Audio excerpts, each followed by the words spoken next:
Forget everything you think you know about the UFC middleweight division, because what's happening right now is pure in chaos, and it's about to explode into something we've never seen before.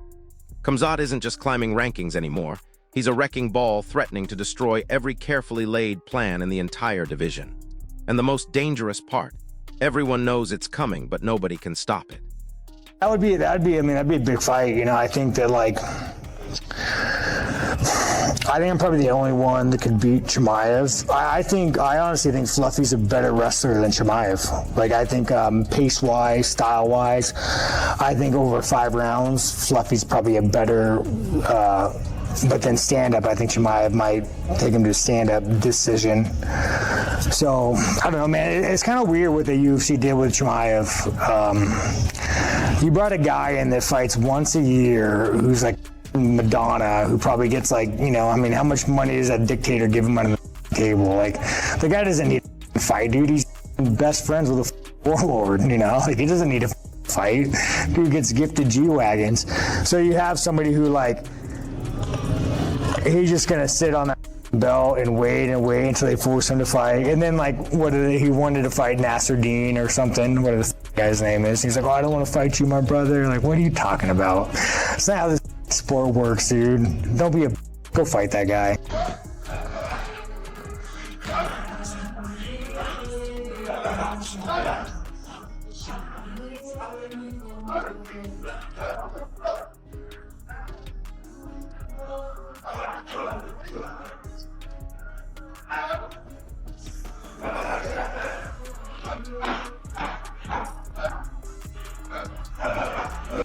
Let's say you do get a shot at Khamzat again.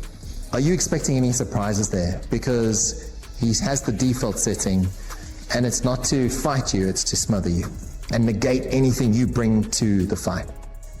Yeah, of course. I mean, fighting Khamzat again is, of course, what I'm after. Expecting any surprises? No. There's not going to be any surprises. I mean, that is the way he's going to fight, and if he tries anything different, it will be a terrible night. And we all know that, but he did what he had to win that belt. We can't hate on him for that. No, he did what he needed to do. It's the rules of the game, and he did it. So saying that, you know, it's not fair, it is fair. He did what he had to do. Not how I would win my belt or would like to, but that's what he did. And now it's my responsibility to go and fix that, to stop him from doing that again and get him to fight my fight. About the champion, you get on their radar, you make it personal, you talk some shit, you rub them up the wrong way, you stick that knife in, you get personal, you say whatever you gotta say to get that guy, that champion, to want. You hear that? That's the... Listen, when I talk about career-defining moments, this is exactly what I mean. Khamzat is standing at the edge of something massive here. This isn't just another fight on his record. If he pulls off what everyone thinks he's capable of, we're not talking about a win anymore, we're talking about the birth of a legitimate superstar. The kind of fighter that changes the entire landscape of a division forever. But here's what's really wild about this situation. While Khamzat is preparing for what could be the most important fight of his life, he's got vultures circling everywhere. Strickland is out there running his mouth, claiming he's the real threat. DDP is screaming for a rematch like his life depends on it. And Dana White? He's sitting back watching all this chaos unfold, calculating exactly how much money he can make off this madness. Let's talk about Khamzat. Listen, he's 15 and all. The man's a force of nature, okay? He's unbelievable. The wrestling really is next level. And we know the power in the hands is ridiculous as well. And he has been flirting about going up to the light heavyweight division.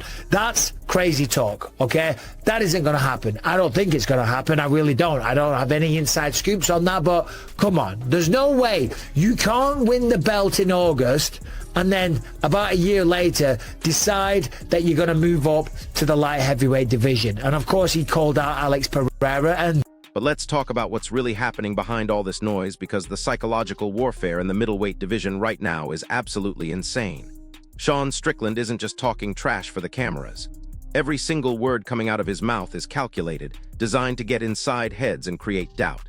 He's trying to drag everyone into his chaotic world where nothing makes sense and anything can happen. And you know what? It's actually working. He's forcing Dana White to consider him even when the rankings don't necessarily support it. That's the power of mental warfare in this sport. You don't just win fights in the octagon anymore, you win them months before with mind games and media manipulation. Chimaev, it does make me, I don't know, scratch my head a little bit. He said, if anyone can beat the Chechen star, it's me. That's a big fight. I'm probably the only one that can beat Chimaev. So he said, here's the thing, guys, right? I'm the only one that can beat Chimaev. Honestly, I think Fluffy is a better wrestler than Chimaev. And that's crazy. That's even worse. That's a worse take than the impression of Sean Strickland that I just did. To say that Fluffy is a better wrestler than Khamzat Chimaev is wild. Hernandez, better known as Fluffy, is a very, very good wrestler. He is very effective, but he hasn't got nowhere near the credentials. Middleweight. Here's where DDP comes into this whole mess, and why his situation is actually heartbreaking when you really think about it. This man has felt championship pressure at the highest level. He's been in there with the best, and he knows exactly what one bad night can cost you. Everything. Your belt, your reputation, your legacy, all of it gone in 30 minutes or less. So when he's pushing for this rematch, it's not just about the gold around his waist. It's about reclaiming his identity after what Khamzat did to him. That kind of psychological damage doesn't just heal overnight. Every training session, every media interview, every time he closes his eyes, he's seeing that domination happening all over again. It is Sean Strickland versus Alexander Hernandez. So first of all, Sean Strickland's got to get through Fluffy, right? And that's a really tough matchup. Fluffy is going to push the pace. Sean Strickland pushes the pace. Sean's going to use the jab and try and use the distance. Alexander Hernandez is going to get on the inside. He's going to throw combinations. He's going to shoot. He's going to go for takedowns. He's going to let him get back up because that's what he does. And Sean Strickland's really good at getting back to his feet anyway. And it'll be rinse and repeat. And who can impose their will and who will be the better man on the night? I don't know. It's a great fight, but I'm commentating, so I can't make a prediction. Forget the small. Now here's what nobody wants to admit about the current state of this division. The 185-pound weight class has turned into an absolute powder keg, and everyone's just waiting for someone to light the fuse. You've got legitimate contenders with real skills, but you also have this underlying tension that's making everyone desperate. Desperate fighters are dangerous fighters because they'll do anything to get their shot. Strickland knows his window is closing, so he's getting louder and more aggressive with his callouts. DDP knows he might not get another chance at his age, so he's pulling every string he can to get that rematch. And Khamzat? He's sitting in the middle of all this chaos, knowing that everyone wants to use him as a stepping stone to get what they want. Chimaev, this is Strickland. You brought over a guy that fights once a year. The guy doesn't need to fight. He's best friends with a warlord. But I don't know what that's got to do with anything anyway, right? There's no one in the octagon helping him when he's taking out these people one after the other, and that is why the man is undefeated. And against Dricus du Plessis, it certainly seems that the cardio issues have been solved, okay? He went 5 rounds, and Dricus du Plessis came out recently. He does expect to be the champion again, by the way, by the end of 2026. I'll have my belt back before the end of this year. He expects to get another crack at Khamzat Chimaev, and he expects to beat him, right? He says that first fight with Khamzat Chimaev was terrible. And it was terrible from Dricus's perspective, okay? It was certainly a bad night at the office. He was taken down and he was controlled for the... But wait, it gets even more complicated than that. What we're really witnessing here is a masterclass in how modern UFC politics actually work. It's not just about who's the best fighter anymore. It's about who can create the most compelling narrative. Strickland understands this better than almost anyone. He's not just trying to beat Khamzat in a fight. He's trying to beat him in the court of public opinion first. Every outrageous statement, every controversial take, every time he gets people talking, he's building his case for why he deserves the next shot. And the crazy part? Dana White loves this kind of drama because drama sells pay-per-views. I'm a huge fan of the guy. I love the way he fights. I love the way he carries himself as a person. I am a massive fan of Dricus. He's one of the boys. He's fucking great. He's great for the sport. I got nothing bad to say. But on that night, the only thing that was terrible was Dricus's ability to get back to the feet and to stop a takedown, right? Khamzat Chimaev was trying to choke him out. He was trying to finish him with elbows. He was trying to beat him down. But Dricus is tough, and he made it to the final bell. And that's why there was all the control time and no finish. Okay, it's not Khamzat's fault. Here's where the real chess match begins, though, because championship pressure isn't just a concept in this sport. It's a living, breathing force that destroys careers. When you step into that octagon with everything on the line, every weakness gets exposed, every flaw gets magnified, every doubt becomes reality. Strickland can talk all the trash he wants about exposing Khamzat, but has he really felt that suffocating pressure of carrying an entire division on his shoulders? Has he experienced what it's like when the lights are brightest and the stakes are highest? Because Khamzat has, and that experience changes you as a fighter. It either breaks you completely or it turns you into something unstoppable. As I said, he's in Newport Beach, California right now. He's there with a bunch of Chechens. He's doing a training camp down in Newport Beach at the Santos Studios. That's why I'll be talking to him for the Jackson podcast. So keep an eye out for that one because I'm looking forward to it. But the fact that he's down there, the fact that he's with a bunch of Chechens, the fact that he's training means he's getting ready for something. And of course he is. And to Strickland's point, he hasn't fought in 7 months, so it's time to get back in there and defend the belt and prove that you are the best in the world. Now, the timing couldn't be better for Strickland or Hernandez. Hernandez on an 8-fight win streak, okay? If he beats Sean Strickland, the former champion, maybe he's the next guy in line. And a lot of people look at Fluffy as the kind of guy to have the antidote wrestling. Middleweight. It's an absolute... And get this, the weight cut situation adds another layer of danger to this entire scenario. These middleweights are pushing their bodies to the absolute limit just to make 185 pounds, and that takes a toll that goes way beyond what fans see on fight night. When you're cutting that much weight, you're not just losing water and muscle, you're losing mental sharpness, reaction time, and durability. So when Strickland claims he can walk through Khamzat, he might be banking on catching him at his most vulnerable moment. That's not just strategy. That's predatory behavior from someone who understands exactly how this game really works. He's a problem for whoever it is that he's going to fight. It should be Nasruddin Imavov. It could be the winner of Fluffy versus Sean Strickland. And again, Sean Strickland says that he's the only person to beat him, that Fluffy's a tougher test than Khamzat. Now let's talk about something that's been bothering me about this whole situation.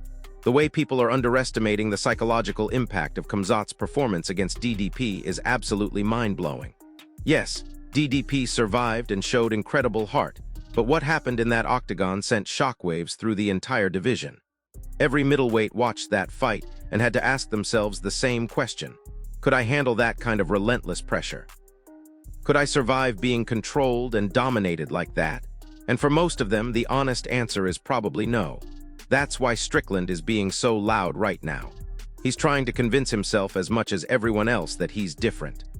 He believes that because as fighters, we have to have that self-belief. We have to believe that we can beat all of these people. And Sean Strickland's no chump. He's no walk in the park. And certainly when he was sparring someone recently, you might have seen that footage. He throws a head kick, knocks out one of his sparring partners out cold. And we know he loves to beat up on a streamer. But will he beat up on Fluffy Hernandez next weekend in Houston? Let me know in the comment section who you think wins that belt. And let me know what you think about Khamzat Chimaev coming back. Who's it going to be? Is it going to be Imavov? I think it is. That's the fight that needs to happen. Maybe Fluffy or Sean, maybe they jump and leapfrog, maybe they get into pole position. I don't know. What do you think? Thanks for watching. Subscribe, ring the bell. Saturday afternoon here. I'm going to do a mix. I'm going to upload it to my SoundCloud. I did it yesterday. This middleweight division. Here's the kicker that nobody's talking about. Khamzat's dominance in that fight actually revealed something that his future opponents are definitely taking notes on. He showed vulnerability in certain positions, moments where a more experienced or craftier fighter might have capitalized differently. Strickland saw those moments, DDP definitely saw them, and you can bet they're building entire game plans around exploiting those tiny windows of opportunity. The problem is, Khamzat isn't staying static. He's evolving, learning, and getting better with each camp. So while his opponents are preparing for the version they saw against DDP, he's already becoming something else entirely. Only person that can beat him. I think I'm probably the only one that can beat Chimaev. And of course, Sean Strickland's going to say that because he was the middleweight champion of the world and he lost it to Dricus du Plessis and then he came back and he beat Paulo Costa, but then he looked like crap against Dricus du Plessis the second time in Sydney, Australia. You think Strickland's just talking smack? He lost. Here's what's absolutely wild about the current trajectory of this division. We're watching 3 different fighters with completely different motivations all heading toward the same collision course. Strickland is fighting for relevance and one last shot at glory. DDP is fighting for redemption and to prove that first fight was a fluke. And Khamzat, he's fighting to establish himself as the undisputed king of a division that's been waiting for someone to truly dominate it. When motivations are that pure and that intense, The fights become less about technique and more about who wants it more. And that's when people get hurt. Be a bit of a problematic matchup for Alex Pereira. And of course, you can't underestimate Alex Pereira, but I'm just saying, the wrestling side of things, Khamzat Chimaev will be a problem. Listen to this part because it's crucial to understanding what's really happening here. The trash talk and media warfare we're seeing isn't just entertainment, it's psychological preparation for war. When Strickland calls Khamzat's opponents part-timers or questions his toughness, he's not just trying to get a reaction from fans. He's trying to plant seeds of doubt that will grow during those late-night training sessions when Khamzat is exhausted and vulnerable. That's the real power of mental warfare in this sport. It's not about what happens on fight night. It's about what happens in the months leading up to it when fighters are breaking themselves down and building themselves back up. Anyone that's looking at Khamzat and talking shit about him in that performance, the man was trying to finish the fight. The man was trying to submit him. About 13 minutes of that 24 minutes of control time was Drickus in a crucifix. Now here's where Dana White's role in all this becomes really interesting. He's not just a promoter watching this chaos unfold. He's an active participant manipulating the narrative to create maximum drama and maximum profit. Every time Strickland makes an outrageous claim, every time DDP demands his rematch, every time Khamzat responds or doesn't respond, Dana is calculating how that affects pay-per-view sales and media coverage. The fighters think they're controlling their own destinies, but really, they're just pieces on Dana's chessboard being moved around to create the most compelling storylines possible. And here's something that should terrify every other middleweight watching this unfold. Khamzat isn't just physically dominant, he's mentally unshakable in a way that most fighters never achieve. When you watch him fight, you see someone who genuinely believes he's supposed to win, not someone who hopes he can win. That confidence is infectious and terrifying at the same time. It makes his opponents second-guess themselves before they even step into the octagon. Strickland can talk all he wants about walking through him, but when you're actually in there feeling that pressure, that relentless forward movement, that absolute certainty that you're going to be broken, it changes everything about how you fight. But wait, there's another layer to this that makes it even more fascinating. The stylistic matchups in this division create these incredible rock-paper-scissors scenarios where anyone can beat anyone on the right night. Strickland's pressure and cardio could potentially overwhelm someone who's had a brutal weight cut. DDP's experience and heart could help him survive early storms and capitalize late. And Khamzat's wrestling and ground control could neutralize both of their strengths entirely. That's what makes this division so dangerous right now. There are no safe fights, no guaranteed outcomes, and no room for mistakes. Here's what I think is the most underrated aspect of this entire situation, though. The mental toll of being at the top of such a chaotic division is something that most fans don't fully appreciate. Khamzat has everyone gunning for him now, everyone studying his tape, everyone trying to find ways to beat him. That's a different kind of pressure than being the hunter. Now he's the hunted, and that changes how you approach training, media obligations, and even your personal life. Some fighters thrive under that pressure, but others crumble. The question is, which version of Khamzat are we going to see when the lights are brightest? So here's what we're really looking at when all the noise dies down and the actual fighting begins. 3 elite middleweights who all believe they have what it takes to be champion, each with legitimate claims and legitimate skills. Strickland brings chaos and relentless pressure that has broken better fighters than Khamzat.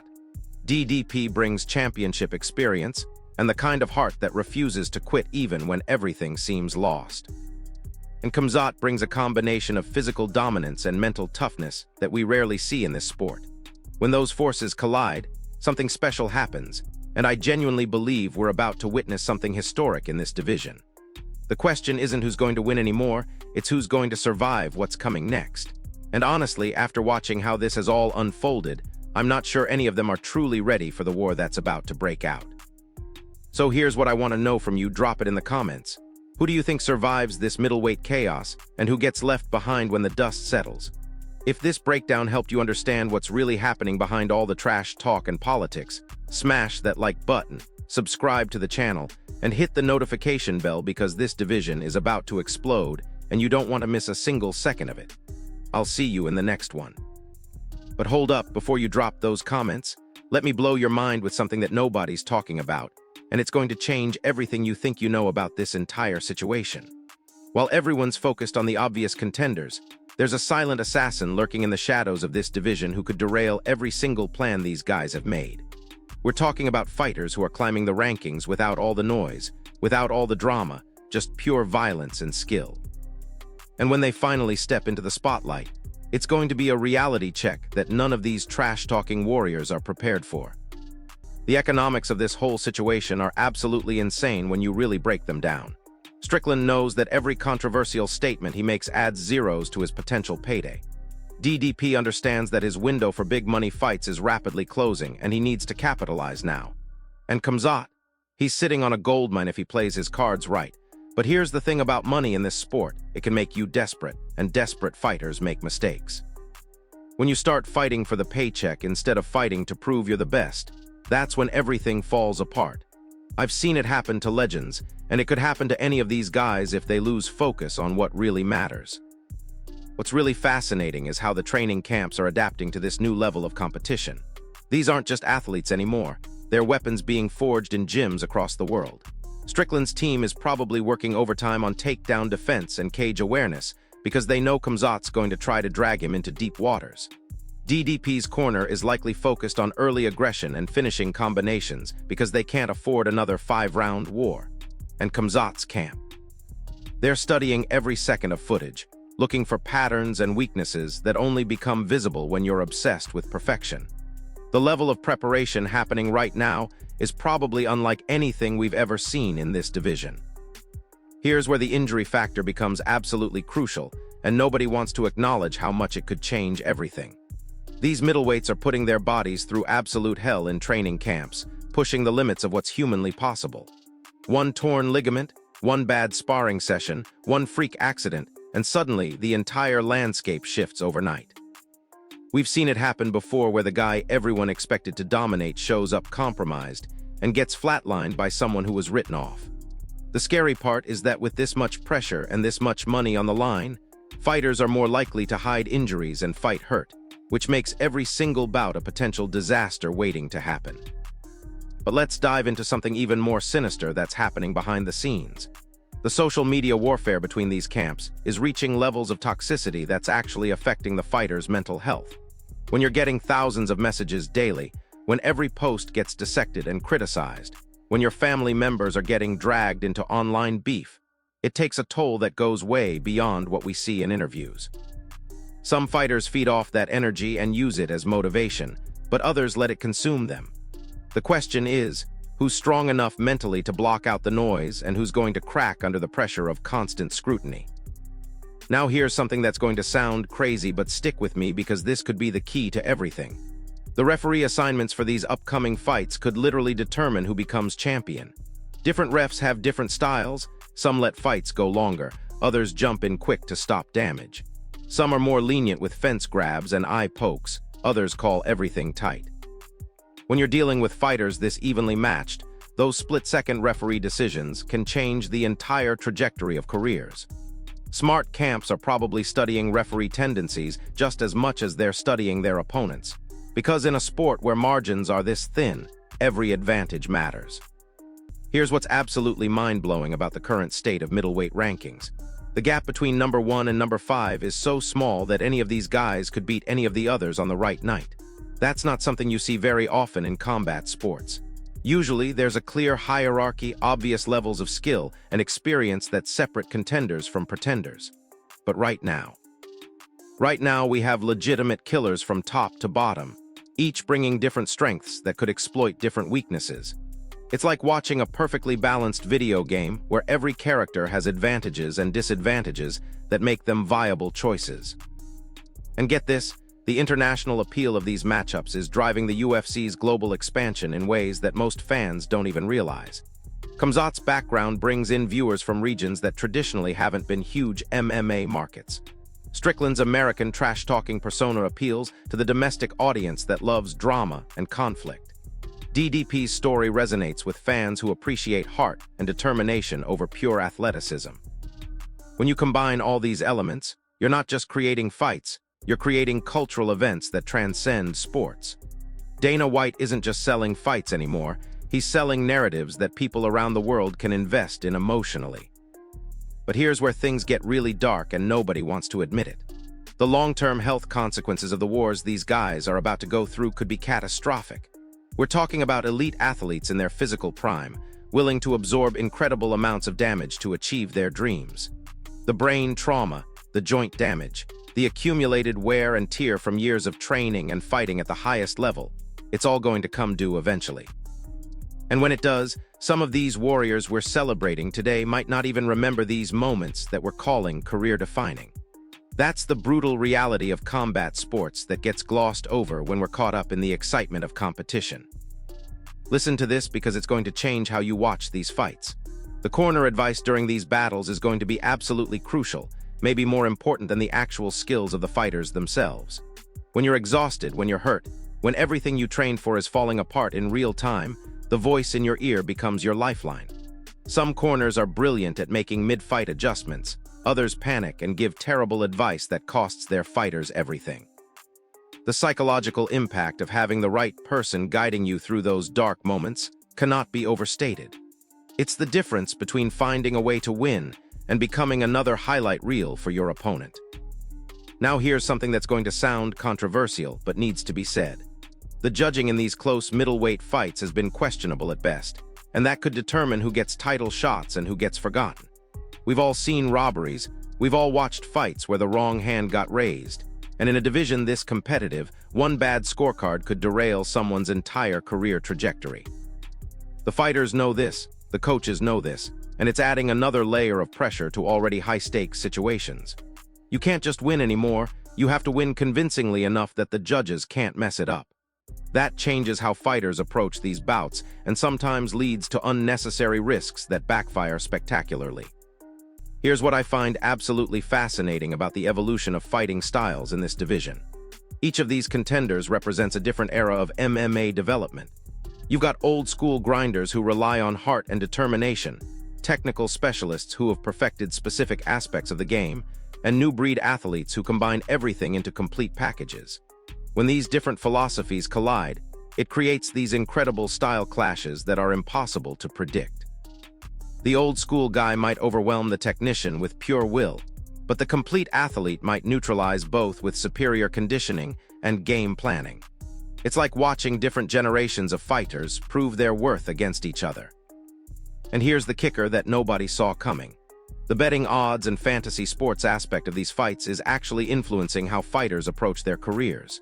When millions of dollars are being wagered on your performance, when people are building fantasy lineups around your expected output, it creates a different kind of pressure. Some fighters embrace it and use it as motivation, others get paralyzed by the weight of expectations. The crazy part is that the odds makers and fantasy experts sometimes know things about fighters' conditions or preparations that the general public doesn't, which means smart money often tells a story that contradicts what we're seeing in the media. Pay attention to those line movements, because they might be telling you something important about what's really happening behind the scenes. So here's my final prediction about where this middleweight chaos is heading, and I guarantee you're not going to see it coming. All this trash talk, all this political maneuvering, all these carefully crafted storylines, they're about to get completely derailed by someone who's been quietly working in the shadows while everyone else has been making noise. The UFC middleweight division is about to witness the kind of upset that changes everything, the kind of performance that makes everyone forget about the previous drama and focus on a new reality. And when that happens, all these guys who think they have everything figured out are going to realize that they were just pawns in a much bigger game that they never even knew they were playing.